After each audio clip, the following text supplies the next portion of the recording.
વાંકાનેરના સુપ્રસિદ્ધ નાગા બાવાજીના લોકમેળાના અણઘડ આયોજન સામે લોકોમાં ભારે રોષ.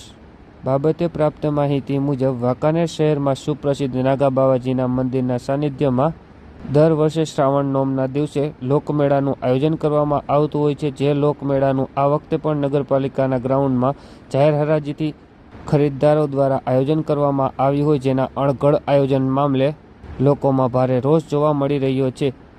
દર વર્ષે પરંપરાગત રીતે યોજાતો આ લોકમેળો આ વર્ષે ફજત ફાળકા અને કોઈપણ પ્રકારના આયોજન વગર જ યોજાતા લોકોમાં ભારે નિરાશા જોવા મળી હતી અને મેળામાં પણ લોકોની પાકી હાજરીના કારણે વાંકાનેરની ધર્મપ્રેમી જનતામાં ભારે રોષ સાથે નિરાશા જોવા મળી રહી છે. ત્યારે આ મામલે નગરપાલિકા તંત્ર દ્વારા યોગ્ય કાર્યવાહી કરવામાં આવે અને આવતા વર્ષે દર વર્ષની પરંપરા મુજબ ભવ્ય લોકમેળાનું આયોજન કરવામાં આવે તેવી લોકોમાં માંગ ઉઠી છે.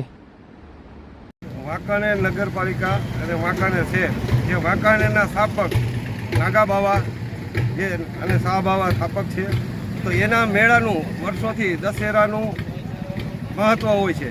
એ મહત્ત્વને કારણે અત્યારે લોકો રાજકીય હવના રોટલા શેકવા માટે હવના પોતપોતાના પર્સનલ મેળા કરી અને આ નાગા બાવાના મહત્ત્વને મિટાવવા માંગે છે. અને વાંકાનેરની એક શાન અને બાન છે જે નાગા બાવાનું મહત્ત્વ છે, એ હોવું જોઈએ. RSS છે, હિન્દુ પરિષદ છે અને હિન્દુ ધર્મ છે, એ બધાએ આગળ આવવું જોઈએ અને આને આપણે જાગૃત કરવું જોઈએ. આ વર્ષે આ લોકોએ હરરાજી કરી અને મેળો નથી કર્યો, તો આવતા વર્ષે જો કોઈ આગળ નહીં આવે તો અમે ખુદ આવી અને મેળાનું આયોજન કરશું.